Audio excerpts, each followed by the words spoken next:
পারস্য উপসাগরের নীল জলরাশি যেন এখন তপ্ত বারুদ, আর মধ্যপ্রাচ্যের আকাশে ডানা মেলছে এক অনিশ্চিত কালো মেঘ। পুরো ভূ রাজনীতি এখন এক জটিল গোলক ধাঁধায়। কিন্তু সংঘাত কি কেবলই রণাঙ্গনে, নাকি এর গভীরে লুকিয়ে আছে ক্ষমতার কুৎসিত খেলা আর অস্তিত্ব রক্ষার লড়াই? বারুদ আর বিবাদের এই অস্থির পৃথিবীতে খবরের পেছনের সত্যটুকু খুঁজে বের করাই আমাদের কাজ। গ্রিন টিভির সাপ্তাহিক আয়োজন ওয়ার্ল্ড ইনসাইটে আপনাদের স্বাগতম। ভূ রাজনীতির এই শ্বাসরুদ্ধকর সমীকরণ আর নেপথ্যের সব রোমহর্ষক গল্পের খোঁজে আপনাদের সাথে আছি আমি অন্তরা সরকার অর্থী।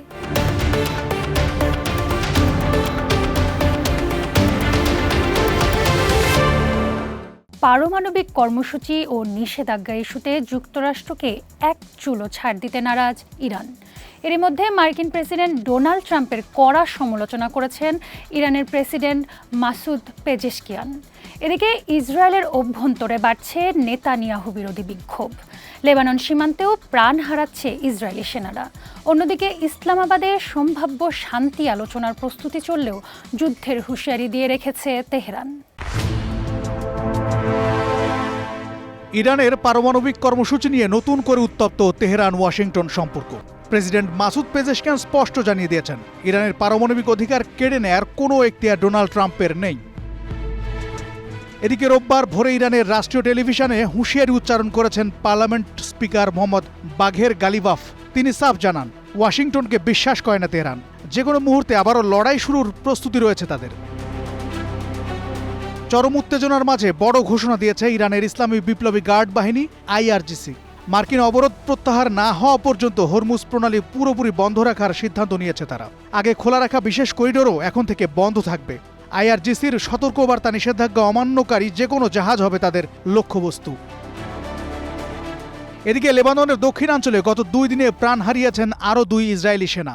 এ নিয়ে চলমান অভিযানে ইসরায়েলি বাহিনীর অন্তত 15 সদস্য নিহত হলেন, আহত আরও অনেকে। অন্যদিকে গৃহদাহে পুড়ছে ইসরায়েল। প্রধানমন্ত্রী বেনিয়ামিন নেতানিয়াহুর পদত্যাগের দাবিতে শনিবার রাতেও তেল আবিবে রাজপথে নামেন হাজার হাজার বিক্ষোভকারী। রণপ্রস্তুতির মধ্যেই চলছে কূটনৈতিক তৎপরতা। 21 এপ্রিল যুদ্ধবিরতির মেয়াদ শেষ হওয়ার আগেই পাকিস্তানের ইসলামাবাদ বা রাওয়ালপিন্ডিতে বসতে পারে 2 দেশের দ্বিতীয় দফার শান্তি বৈঠক। এজন্য শহর জুড়ে জোরদার করা হয়েছে নিরাপত্তা ব্যবস্থা। পারস্য উপসাগরীয় দেশগুলোতে থাকা মার্কিন ঘাঁটিগুলোতে হামলায় চীনের তৈরি স্যাটেলাইট ব্যবহার করেছে ইরান। প্রভাবশালী গণমাধ্যম ফাইন্যান্সিয়াল টাইমসের প্রতিবেদনে উঠে এসেছে এই চাঞ্চল্যকর তথ্য। প্রতিবেদনে বলা হয়েছে, চীনা প্রতিষ্ঠান আর্তাই মহাকাশেই এই প্রযুক্তি আইআরজিসির কাছে হস্তান্তর করে। এর মাধ্যমে সৌদি আরব, জর্ডান ও বাহরাইনের মার্কিন ঘাঁটির ছবি সংগ্রহ করে নিখুঁত হামলা চালিয়েছে ইরান। মধ্যপ্রাচ্যে মার্কিন সামরিক ঘাঁটিগুলোর উপর নজরদারি চালাতে ইরান চীনা নির্মিত উন্নত প্রযুক্তির স্যাটেলাইট ব্যবহার করছে বলে চাঞ্চল্যকর তথ্য প্রকাশ করেছে ফিনান্সিয়াল টাইমস। প্রতিবেদনে বলা হয়, TEE-01 বিমানের এই স্যাটেলাইটটি চীনা প্রতিষ্ঠান আর্থ আই তৈরি ও উৎক্ষেপণ করার পর ইরানের বিপ্লবী গার্ড বাহিনীর কাছে হস্তান্তর করেছে। প্রতিবেদন অনুযায়ী এই স্যাটেলাইটটি ইন অরবিট ডেলিভারি মডেলের আওতায় মহাকাশেই ইরানের কাছে বুঝিয়ে দেওয়া হয়েছে। আইআরজিসি এটি ব্যবহার করে সৌদি আরবের প্রিন্স সুলতান বিমান ঘাঁটি, জর্ডানের মাওয়াফাক সালতি ঘাঁটি এবং বাহরাইনে অবস্থিত মার্কিন ৫ম নৌবহরের সদর দপ্তরের মতো স্পর্শকাতর এলাকার উচ্চমানের ছবি ও তথ্য সংগ্রহ করছে। মজার বিষয় হলো, যেসব তারিখে স্যাটেলাইটটি সৌদি আরবের ঘাঁটির ছবি ধারণ করেছিল, ঠিক তার পরদিনই তৎকালীন মার্কিন প্রেসিডেন্ট ডোনাল্ড ট্রাম্প স্বীকার করেছিলেন যে সেখানে মার্কিন বিমান ক্ষতিগ্রস্ত হয়েছে। এছাড়া ইরাকের এরবিল বিমানবন্দর এবং কুয়েত ও জিবুতির বিভিন্ন ঘাঁটিও এই নজরদারির আওতায় ছিল। বেসামরিক অবকাঠামো ঝুঁকিতে শুধু সামরিক ঘাঁটি নয়, ইরানের নজরদারিতে ছিল সংযুক্ত আরব আমিরাতের বিদ্যুৎ ও পানি শোধনাগার এবং বাহরাইনের বিশাল অ্যালুমিনিয়াম কারখানার মতো গুরুত্বপূর্ণ বেসামরিক স্থাপনাও। গোয়েন্দা কর্মকর্তাদের মতে, বেইজিং ভিত্তিক স্যাটেলাইট সেবাদাতা প্রতিষ্ঠান এমপোসাটের বৈশ্বিক নেটওয়ার্ক ব্যবহার করেই ইরান এই নজরদারি চালাচ্ছে। সাবেক পশ্চিমা গোয়েন্দা কর্মকর্তাদের দাবি, সরকারের সবুজ সংকেত ছাড়া কোনো চীনা কোম্পানি ইরানকে এমন স্পর্শকাতর প্রযুক্তি সরবরাহ করতে পারে না। চীন একদিকে মধ্যপ্রাচ্যের দেশগুলোর প্রধান বাণিজ্যিক অংশীদার এবং তেলের ক্রেতা, অন্যদিকে ইরানকে গোপনে গোয়েন্দা সহায়তা দিচ্ছে। এই দ্বিমুখী অবস্থান উপসাগরীয় দেশগুলোর মধ্যে গভীর উদ্বেগ তৈরি করেছে। এর আগে রাশিয়ার কাছ থেকেও ইরান এ ধরনের গোয়েন্দা তথ্য সহায়তা পেয়েছে বলে খবর বেরিয়েছিল। তবে চীন বা ইরান কেউই এখন পর্যন্ত এই প্রতিবেদনের বিষয়ে কোনো আনুষ্ঠানিক মন্তব্য করেনি। মধ্যপ্রাচ্যের চলমান উত্তপ্ত পরিস্থিতিতে এই স্যাটেলাইট সংযোগ সংঘাতের মাত্রাকে আরও জটিল করে তুলতে পারে বলে আশঙ্কা করা হচ্ছে। যুদ্ধ অবসানে নতুন করে আলোচনা আদৌ শুরু হবে কিনা তা নিয়ে চলমান অনিশ্চয়তার মধ্যেই মার্কিন প্রেসিডেন্ট ডোনাল্ড ট্রাম্প বলেছেন, ইরানের সঙ্গে চুক্তি না হওয়া পর্যন্ত দেশটির বন্দরগুলোর উপর থেকে অবরোধ তুলে নেবে না যুক্তরাষ্ট্র। এক সপ্তাহ আগে শুরু হওয়া এই নৌ অবরোধ ইরানকে একেবারে ধ্বংস করে দিচ্ছে।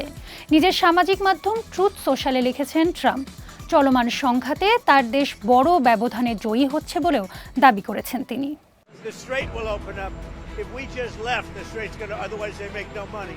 যুক্তরাষ্ট্র ও ইরানের মধ্যকার অস্থায়ী যুদ্ধবিরতির মেয়াদ শেষ হতে যাচ্ছে বুধবার। পাকিস্তানে দুপক্ষের মধ্যে দ্বিতীয় দফায় শান্তি আলোচনা শুরু হবে কিনা সেটি নিয়ে অনিশ্চয়তার মধ্যেই ট্রাম্প এমন মন্তব্য করলেন। With lots of excavators. We need the biggest excavators you can imagine. নতুন করে আলোচনা শুরু করার প্রত্যাশায় পাকিস্তানের রাজধানী ইসলামাবাদে নিরাপত্তা জোরদার করা হয়েছে। কিন্তু যুক্তরাষ্ট্রের প্রতিনিধি দলের নেতৃত্বে থাকা ভাইস প্রেসিডেন্ট জেডি ভান্স এখনও ওয়াশিংটন ছাড়েননি। অন্যদিকে ইরান জানিয়েছে তারা বৈঠকে যোগ দেবে কিনা সে বিষয়ে এখনও চূড়ান্ত সিদ্ধান্ত হয়নি। Come to an agreement. We've made very clear what our red lines are, what things we're willing to. মার্কিন সেন্ট্রাল কমান্ডের তথ্য মতে ইরানের বিরুদ্ধে নৌ অবরোধ শুরু হওয়ার পর গত এক সপ্তাহে মার্কিন বাহিনী 27টি জাহাজকে ঘুরিয়ে দিয়েছে বা ইরানের বন্দরে ফিরে যেতে নির্দেশ দিয়েছে। পরে অবরোধ ভেঙে সামনে এগোনোর চেষ্টাকালে প্রথমবারের মতো ইরানের পতাকাবাহী একটি পণ্যবাহী জাহাজকে আটক করেছে যুক্তরাষ্ট্র। বিশ্বের অন্যতম গুরুত্বপূর্ণ নৌপথ হরমুজ প্রণালীর ওপর প্রায় 2 মাস ধরে অবরোধ বজায় রেখেছে ইরান। এর ফলে বিশ্বব্যাপী জ্বালানি তেলের দাম আকাশচুম্বী হয়েছে। শনিবার অল্প সময়ের জন্য জলপথটি পুনরায় খুলে দেওয়া হলেও তেহরানের হামলায় তেলবাহী ট্যাঙ্কার সহ বিভিন্ন জাহাজকে লক্ষ্য করে গুলির ঘটনায় হরমুজ প্রণালী আবার বন্ধ হয়ে যায়। সোমবার সূত্রগুলো বিবিসিকে জানায় মার্কিন প্রতিনিধি দল শিগগিরই ইসলামাবাদের উদ্দেশ্যে রওনা দেবে। তবে ইরানের পররাষ্ট্র মন্ত্রণালয়ের একজন মুখপাত্র জানিয়েছেন যে দ্বিতীয় দফার শান্তি আলোচনায় যোগ দেওয়ার ব্যাপারে তেহরানের এখন পর্যন্ত কোনো পরিকল্পনা নেই। দ্বিতীয় দফায় শান্তি আলোচনার জন্য ইসলামাবাদ প্রস্তুত। নিরাপত্তা ব্যবস্থাও জোরদার করা হয়েছে। এখন কেবল যুক্তরাষ্ট্র ও ইরানের আলোচনায় বসার সম্মতির অপেক্ষা। শান্তি মানেই তার জন্য কারাবাস, আর যুদ্ধ মানেই ক্ষমতার সুরক্ষা। ব্যক্তিগত কুর্সি বাঁচাতে লাখো মানুষের প্রাণকে তুচ্ছ করে তিনি এক ভয়ঙ্কর ওয়ার মেশিন চালাচ্ছেন, যেন শান্তি তার প্রধান শত্রু। বলছি ইসরায়েলের প্রধানমন্ত্রী বেনিয়ামিন নেতানিয়াহুর কথা। নিজের দুর্নীতি ও ফৌজদারি মামলা থেকে বাঁচতে যিনি মধ্যপ্রাচ্যকে পরিণত করেছেন ভয়াবহ এক অগ্নিকুণ্ডে। সমুদ্রের তলদেশে কিছু প্রজাতির হাঙর আছে যাদের জীবন মানে অবিরাম সাঁতার কাটা। তারা যদি এক মুহূর্তের জন্য থেমে যায় তবে তাদের মৃত্যু অনিবার্য। ঠিক তেমনি আধুনিক বিশ্ব রাজনীতির রঙ্গমঞ্চে ইসরায়েলি প্রেসিডেন্ট বেনিয়ামিন নেতানিয়াহুর রাজনৈতিক অস্তিত্ব আজ টিকে আছে কেবল যুদ্ধের উত্তাপে। শান্তি সাদা পতাকা তার জন্য পরাজয়ের বার্তা বয়ে আনে, আর বারুদের ধোঁয়াই তাকে দেয় দীর্ঘজীবী হওয়ার টনিক। 2026 সালের এই উত্তাপ এপ্রিলে এসে প্রশ্নটা আরও প্রকট হয়ে উঠেছে, নেতানিয়াহু কি মানুষের জন্য যুদ্ধ করছেন, নাকি নিজের কুর্সি বাঁচাতে পুরো মধ্যপ্রাচ্যকে এক মহাপ্রলয়ের দিকে ঠেলে দিচ্ছেন?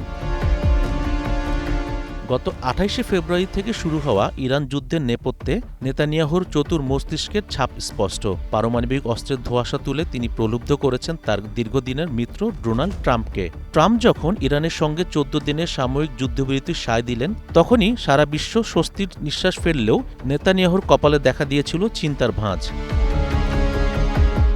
কারণ যুদ্ধবিরতি মানেই হলো তার ব্যক্তিগত ঢাল সরে যাওয়া। অভিযোগ উঠেছে, পাকিস্তানি ইসলামাবাদে যখন শান্তির আলোচনা চূড়ান্ত পর্যায়ে ছিল, তখন নেতানিয়াহুর একটি ফোন কলই ভণ্ডুর হয়ে যায় টানা 21 ঘণ্টার কূটনৈতিক প্রচেষ্টা। নেতানিয়াহুই ইসরায়েলের ইতিহাসে প্রথম প্রধানমন্ত্রী যিনি ক্ষমতায় থাকাকালীন ফৌজদারি অপরাধের মুখোমুখি। বিশ্বাসভঙ্গ, জালিয়াতি আর ঘুষ গ্রহণের 3টি মামলায় তাকে তাড়া করে বেড়াচ্ছে। 2020 সাল থেকে তিনি নানা অজুহাতে বিচার প্রক্রিয়া বিলম্বিত করেছেন। গাজা যুদ্ধকে পুঁজি করে তিনি আদালতকে বোঝাতে সক্ষম হয়েছেন যে দেশ যখন বিপদে তখন প্রধানমন্ত্রী সাক্ষ্য দেওয়ার সময় নেই। 2025 সালের সে নিরাপত্তা পরিস্থিতির দোহাই আজও তার প্রধান হাতিয়ার।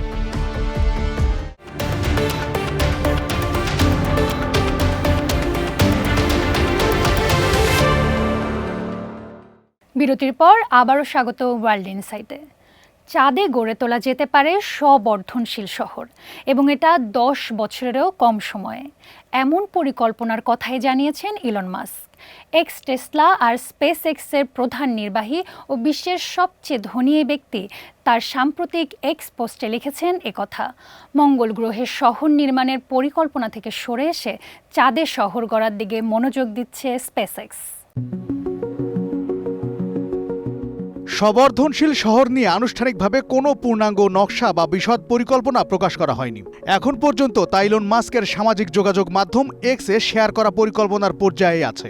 চাঁদের সম্পদ ব্যবহার করে ধীরে ধীরে স্থায়ী মানব বসতি স্থাপন ও তার সম্প্রসারণের কথা বলছেন মাস্ক। আর তা সম্ভব হবে চাঁদে আরও ঘন ঘন উৎক্ষেপণের মাধ্যমে।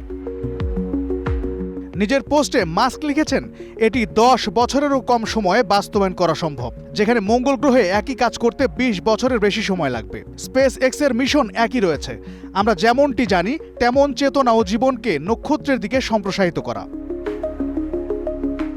মাস্ক ব্যাখ্যা করেছেন, প্রতি 26 মাসে গ্রহগুলোর অবস্থান অনুকূলে এলেই কেবল মঙ্গল গ্রহে যাত্রা সম্ভব। অন্যদিকে আমরা প্রতি 10 দিন অন্তর চাঁদের উদ্দেশ্যে উৎক্ষেপণ করতে পারি 2 দিনের ভ্রমণ সময়। এর অর্থ হলো মঙ্গলের তুলনায় চাঁদে শহর নির্মাণের কাজ আমরা অনেক দ্রুত সম্পন্ন করতে পারব।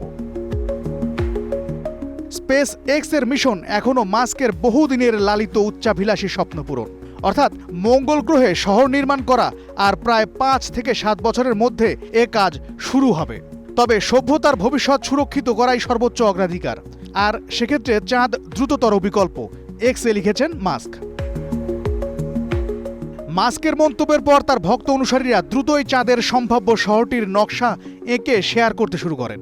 সেজন্য কেউ কেউ মাস্কের এআই বা কৃত্রিম বুদ্ধিমত্তা টুল গ্রোকো ব্যবহার করেন। স্পেস এক্স বিনিয়োগকারীদের জানিয়েছে তারা বর্তমানে চাঁদে অভিযানকে অগ্রাধিকার দেবে এবং পরে কোনো এক সময় মঙ্গল গ্রহে যাওয়ার চেষ্টা করবে। পৃথিবী যতটা বিস্ময়কর, তার ভৌগোলিক বৈচিত্র্যের ভাঁজে লুকিয়ে আছে তারও বেশি বিস্ময়।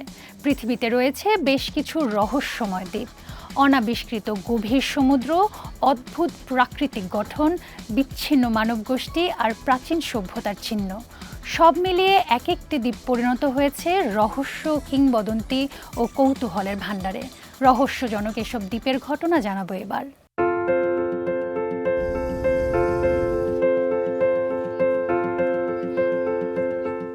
পৃথিবীতে এমন অনেক দ্বীপ আছে যা মানুষের কল্পনাকেও হার মানায় এবং বৈজ্ঞানিক ব্যাখ্যার বাইরে রয়ে গেছে। তবে কিছু দ্বীপের রহস্য বিজ্ঞানে বোঝা গেছে, কিছু আবার আজও অমীমাংসিত। প্রকৃতির অপার বিস্ময়কর ধারণ করা এসব দ্বীপ মানব সভ্যতা, ইতিহাস এবং বিজ্ঞান সবকিছুর জন্যই এক আকর্ষণীয় অধ্যায়। স্টার আইল্যান্ড দক্ষিণ প্রশান্ত মহাসাগরে অবস্থিত স্টার আইল্যান্ড পৃথিবীর অন্যতম রহস্য ঘেরা দ্বীপ।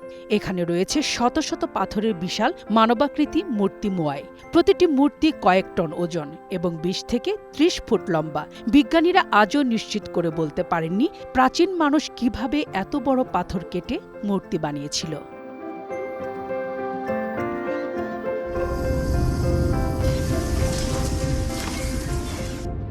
বারমুডা ট্রায়াঙ্গেল ক্যারিবীয় সাগর, ফ্লোরিডা এবং বারমুডার মাঝখানে বিশাল ত্রিভুজাকার অঞ্চলটি বৈশ্বিক রহস্যের অন্যতম প্রতীক।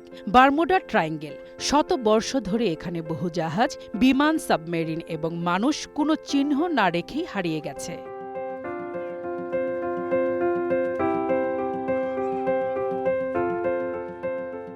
সোকোট্রা দ্বীপ পৃথিবীর বাইরে আরেক পৃথিবী। ইয়েমেনের সোকোট্রা দ্বীপকে বলা হয় পৃথিবীর সবচেয়ে ভিন গ্রহের মতো জায়গা। এখানে পাওয়া যায় লাল রসওয়ালা ড্রাগন, ব্লাড ট্রি, অদ্ভুত আকৃতির গাছপালা এবং এমন অনেক উদ্ভিদ প্রাণী যার 30% পৃথিবীর আর কোথাও নেই। ভার্জিল্যান্ড প্রশান্ত মহাসাগরের একটি কিংবদন্তি দ্বীপ, যার অস্তিত্ব কেউ নিশ্চিত বলতে পারে না। অনেক নাবিক দাবি করেছেন তারা এই দ্বীপ দেখেছেন, যেখানে ছিল অদ্ভুত উঁচু টাওয়ার ও পরিত্যক্ত নির্মাণ। পরে গিয়ে আর কখনোই কেউ দ্বীপটি খুঁজে পায়নি। বিজ্ঞানীরা একে ফ্যান্টম আইল্যান্ড বলেন।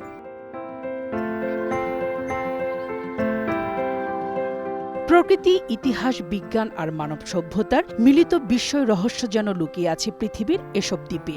কখনো তারা আমাদের সামনে তুলে ধরে প্রাচীন সভ্যতার অবিশিষ্টাংশ, কখনো প্রকৃতির বিচ্ছিন্ন বিবর্তন। সমুদ্র মানেই অভিযানের গল্প।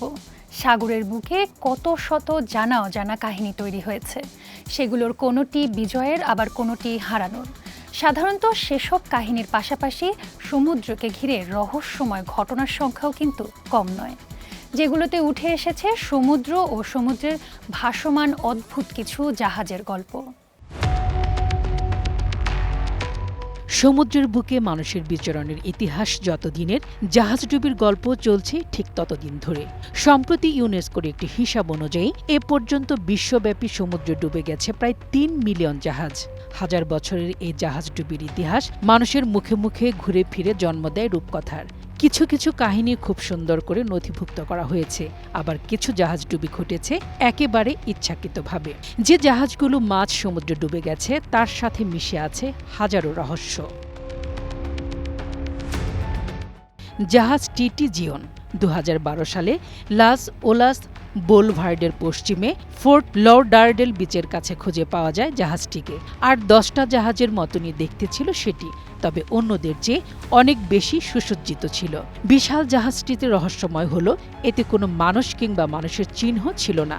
সম্পূর্ণ খালি জাহাজটির ভেতরে মালিকের মানিব্যাগ আর মোবাইল খুঁজে পাওয়া গিয়েছিল। তবে সে সূত্র ধরে খুব বেশি দূর এগোতে পারেনি গোয়েন্দারা।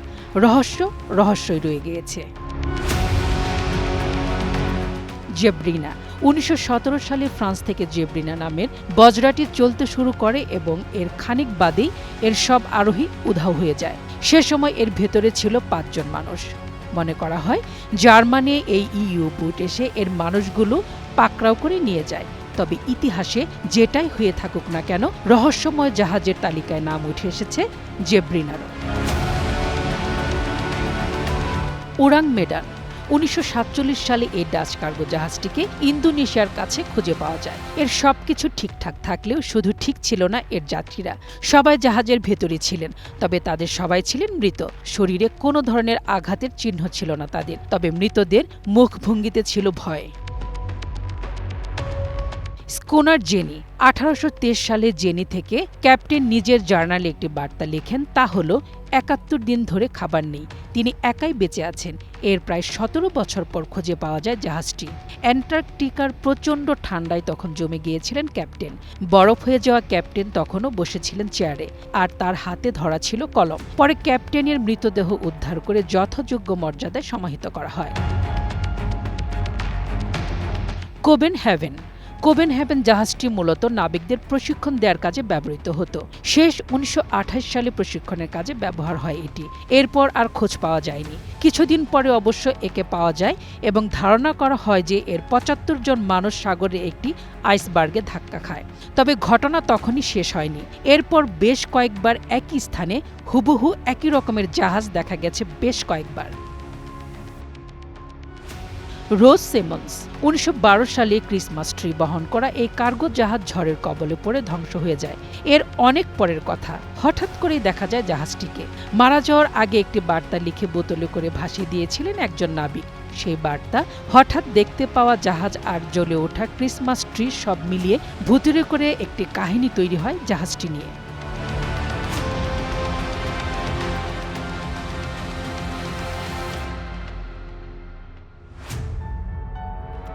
মধ্যপ্রাচ্যের সংঘাত থেকে শুরু করে চাঁদের স্ববর্ধনশীল শহর, সপ্তাহ জুড়ে ঘটে যাওয়া প্রতিটি ঘটনারই ভিন্ন ভিন্ন সুর আছে। আমরা চেষ্টা করেছি খবরের শিরোনামের আড়ালে লুকিয়ে থাকা সেই সত্যগুলো আপনাদের সামনে উন্মোচন করতে। আগামী সপ্তাহে নতুন কোনো সমীকরণ আর রহস্যের সমাধান নিয়ে আবারও দেখা হবে। সে পর্যন্ত ভালো থাকুন। দেশ বিদেশের সর্বশেষ খবর জানতে নিয়মিত চোখ রাখুন গ্রিন টেলিভিশনে। শুভরাত্রি।